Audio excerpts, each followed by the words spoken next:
Now that you have learned about the different types of services and the types of ships designed to carry different cargo, well, let's try to look and source for schedules. Shipping goods out so that they reach your buyer in good time requires planning ahead, estimating the order fulfillment lead time based on the time required for the main carriage and other processes like the waiting time at the port, cut-off time, etc. A trader may engage the freight forwarder to help find and book suitable carriers. These carriers include shipping lines, airlines, trucks, or rail, etc. So a trader will need to meet the expectations of the buyer in terms of fulfillment lead time. Now, the shipping schedules will indicate the transit time, and that is a good indicator or good start. As an exporter, it is good to know where in the world or which ports or terminals your goods will have to be shipped to. About 90% of the world's trade is being served by shipping lines.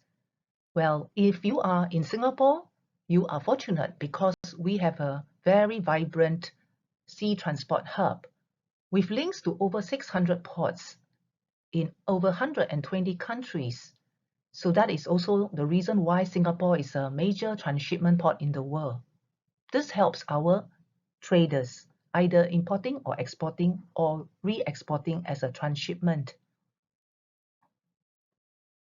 For your information, these are 10 of the largest container shipping companies in the world, and they all call the Port of Singapore. Such global connectivity has been one of the key reasons why Singapore is so successful as a world-leading hub for container shipping and transshipment. As a shipper or exporter, you would like to know where you can obtain information on shipping schedules so that you can plan your shipments. Well, many exporters and importers make use of the freight forwarders. They are always in contact with the shipping lines and they are able to help you source. But as an exporter or importer, you can also source for yourself so that you can plan ahead without having to go through the freight forwarder. Well, you can actually visit the carrier's websites and register for an account so that you can actually obtain shipping information, or you can also register with a third-party portal such as intra.com, which collates a lot of the world shipping lines schedules in real time. You may also refer to other external neutral websites such as asianshipper.com. This is an example of OOCL shipping schedule, which is available in the mobile app. This provides a very convenient way to access information on sailing schedule, cargo tracking, where your cargo is, and even when it will arrive the ports. Shipping schedules may reveal the following information, whether it is an FCL shipment, as in the case of full container liner ships, or LCL, which are schedules advertised by the freight forwarders who consolidate cargo. Sometimes they have not confirmed the vessel to be shipped on yet, so you may find on the freight forwarder's schedule information like TBC to be confirmed or TBN to be named against the LCL schedule. The route that is taken by the vessel may also be included in the shipping line schedule.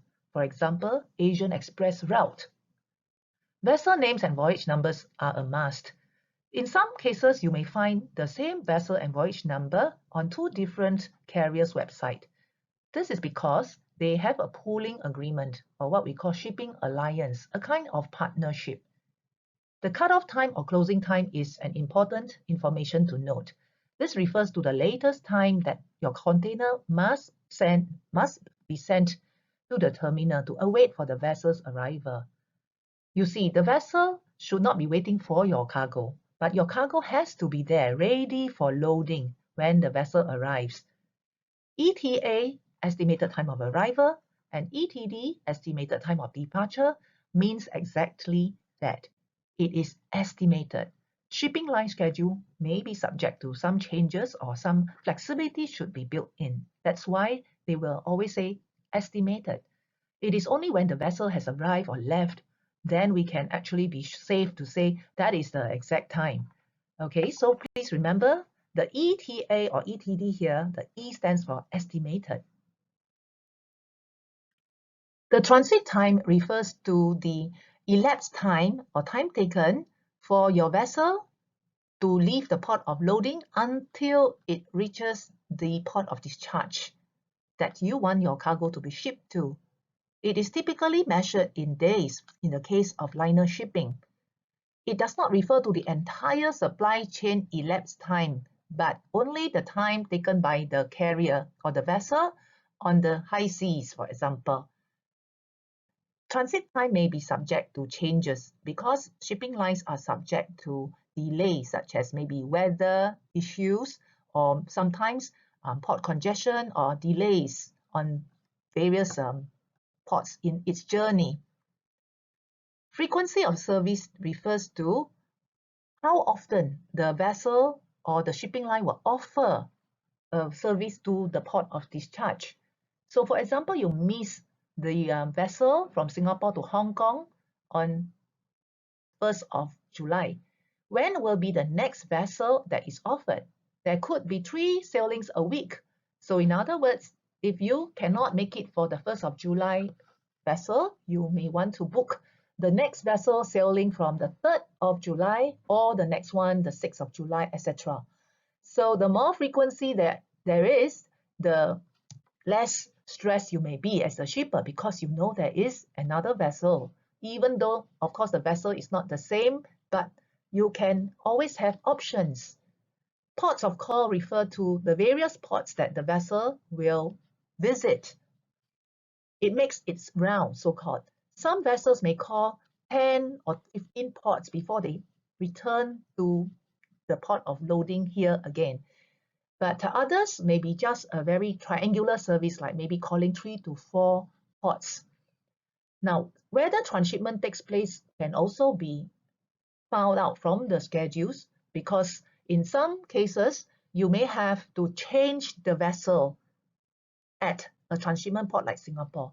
For example, say from Australia to, say, Europe, Germany, the service may entail a transshipment here in Singapore, whereby a different vessel, we call the connecting vessel or second carrier, is used to ship out the container of goods that are bound for Europe. Here, I want to introduce to you shipping alliances and partnerships. The term alliance itself refers to partnerships that are formed between different shipping lines. They may group themselves together in order to offer some economies of scale and partnership in serving the different ports of discharge so that capacity is more optimal, rather than having many different vessels and ships calling the same ports and competing with each other. The Ocean Alliance comprised of shipping lines such as Evergreen, COSCO, which acquired OOCL, and one of the world's largest container shipping line, CMA CGM.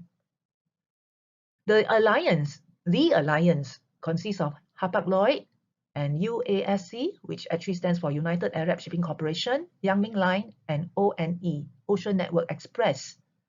2M Alliance refers to the 2 shipping lines starting with M, Maersk Line and Mediterranean Shipping Line, also known as MSC. The Ocean Network Express is actually a merger of 3 Japanese companies, the NYK, MOL, and K lines. Then there is also the Korean Partnership, which comprised of 14 Korean lines that came together. Well, shipping lines are always having some kind of alliances, and sometimes they may change partners. So we wonder, who's next? So are you ready to check out the shipping line schedule? Let's start with the Ocean Network Express website. Please take some time to go to the website now and check out the services that it offers for a start. Alright, under services, you will find that for its Asia-Europe sailing, there are many different so-called service routes. Okay, now if we are to click, say the Far East to Europe 1 route, you will find that these are the ports of call that will appear. In other words, this particular service will have the vessel go to the various ports that you see on its port rotation. If you click another service route, say the Mediterranean 1 route, they will be different, of course, because that will be to visit the Mediterranean ports. Okay, shall we now take a look at the schedule itself per se? All right, here you may want to click the e-commerce tab. Under its e-commerce tab, you can actually enter the point-to-point schedule, and you can just list, for example, the origin port and the destination port that you want to call. You take note that there is a CY basis because this is for full container loads. Now, you may remember that shipping lines do not typically accept CFS or LCL cargo because that is the domain of freight forwarders. But in any case, it is good to indicate that the origin that you want to ship will be a full container load. So you click CY. And likewise for the destination too. So you can enter the periods that you are looking for a vessel and enter any other information. Okay, so supposing you enter the origin port as Singapore and the destination as Tokyo, and you also enter the period that you like your cargo to be shipped out to, what you will get is this table here. All right, you will see the term port cutoff time. And you will also be able to find the transit time. Okay, what is port cutoff time? Port cutoff time refers to the latest time that you must have your container delivered to the CY or the port or the terminal itself to await for the vessel's arrival. Now, in this case, you notice that there's another column, inland cutoff time, before the port cutoff time. Now, because Singapore is just a small nation, we do not have inland container terminals that are hundreds of miles away from the so-called sea freight terminal. So the cutoff time is the same. You have to deliver this container by this cut-off time stated here. All right. Now, the vessel will depart about 3 days later. You see, the cut-off time is on Monday, but the vessel will depart on Wednesday. And it will then sail to Tokyo and estimated to arrive, right, sometime later. Can you calculate the transit time here? Some vessel schedules actually show all this information quite clearly at a glance, including the transit time on board the sea. Okay, let's go on to another schedule. Let's check out OOCL schedule from Singapore to Hong Kong this time round. Okay, so you enter the origin Singapore and the destination as Hong Kong, and you click find the sailing schedule. Now, in this case, you will find that there is a CY cut-off time, which is stated as 16 August, Sunday, 4 a.m. What this means is that you have to send in your container that has been stuffed and sealed and also custom cleared to the port of Singapore. It could be PSA terminal or Jurong port, depending on which terminal the carrier is using, by this cut-off time. If you miss this, then you will have to rebook another vessel. Right. The information provided here is ETD at POL, which means the estimated time of departure at the port of loading, which is Singapore, 17 August or Monday. It is estimated to arrive the port of discharge or Hong Kong on the 21st of August, which is Friday.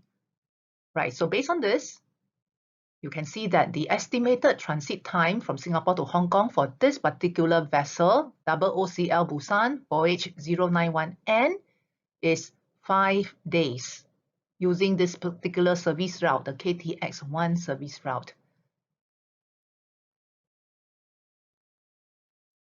Let's look at another vessel schedule from APL. Regrettably, APL is a thing of the past because CMA CGM, its owner, decided to absorb it into its main brand. So the APL brand is basically gone by the time you are reading this schedule. Okay, anyway, this schedule looks pretty simple. Okay, and we take note that Colombo Express, which is departure on the 7th of April, will arrive Hong Kong on the April the 11th. In this case, the carrier has actually indicated that it takes only 4 days, right? And if you want to know when is the cutoff time, you just have to click View Cutoff. So some schedules actually present it in a simpler format like this. Now, what about the frequency of Singapore to Hong Kong sailing? Frequency means how often can you find a vessel going to Hong Kong? So you see that after the 7th April, if you should miss that, you can take the next vessel on the April the 9th, or you can target the next one on the 16th and the 18th respectively. So it appears that there are 2 vessels on average in every week. So that would be the frequency of shipment. If you are an exporter that books your vessels through the intra.com platform, you should be able to download the list of vessels that you have booked or even the schedules for your reference rather quickly. However, if you're booking through the individual carriers' websites, you will find that their format may be quite different.